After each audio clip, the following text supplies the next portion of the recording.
आप तैयार हो गए? At the outset, Madam, I condemn the killing of Akhlaq, Numan and Zahid. I term it as an attack on the Constitution, and this was an act perpetrated by terrorists, not by fringe elements. Madam, let me start by this caveat by saying that I am the only intolerant politician in India in this house. The rest are paragon of virtue, beacon of free speech and upholders of justice. What we have seen over here is that we have two political power centers. One calls Muslims and Dalits as puppies and dogs. The other throws crumbs at us and tell us to wag the tail. My concern over here is that why is it that after 68 years of independence, the Muslims cannot find or rent a house or a flat in any metropolitan city?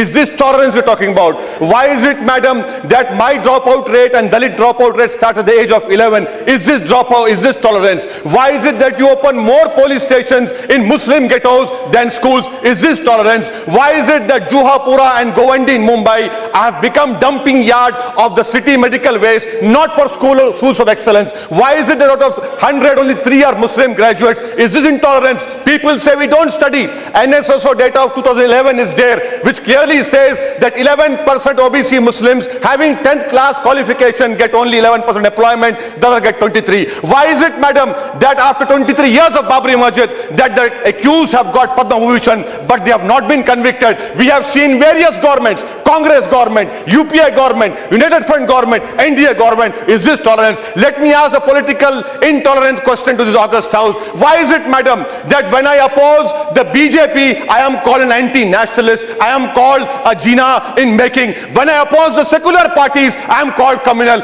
Why is it that this country is saying that if you be with the secular party, you are secular. If you oppose the BJP, you come anti-national. How is it that these two political parties have appropriated the right of nationalism and secularism? I condemn their right. I continue to be intolerant because that is my democratic right. I want to know, how is it that political intolerance, when in 10 years imprisonment is given in Haryana for cow slaughter, Congress supports it?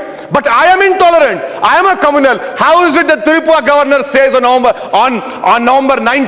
October 19 that free speech and tolerance can be celebrated if Muslims eat pork in the middle? Is this intolerance we're talking about? Madam Speaker, let me conclude by asking this very inconvenient, intolerant question to the government, that to the government and to the august represent parties over here. Why is it that this is happening? Why have you taken my right to dissent? Why cannot I give a speech in Karnataka? Why cannot I give a speech in Uttar Pradesh? And why is it that 22% of Muslims are in jail under trials? West Bengal 49%. Maharashtra 29%, UP 29%. Is this tolerance? Madam, I conclude by telling the government, the Home Minister asked for recommendations, suggestions. My suggestion to the Honorable Home Minister is, your pride was hurt when a wrong allegation was made. I commend you for showing your pride. But you see, for 69 years I have been called a Pakistani. What about my pride? Would you rise up and protect my pride? Would you rise up and protect my integrity? My suggestion to the Honorable Home Minister is, amend the NHRC Act. Given in the NHRC the power to inquire communal rights, so the responsibility can be fixed on the SP and DM. I would request you form in your internal security division a section which monitors Hindu fanatics. If you don't do that, see what is happening in Myanmar, in Sri Lanka, in Pakistan, in Bangladesh.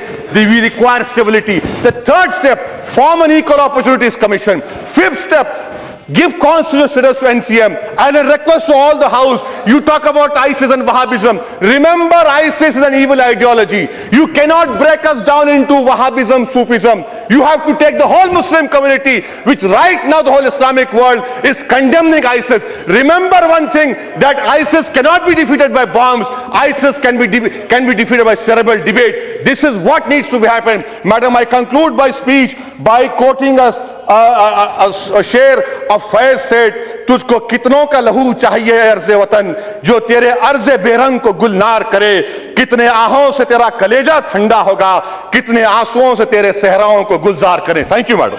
Very good, thank you.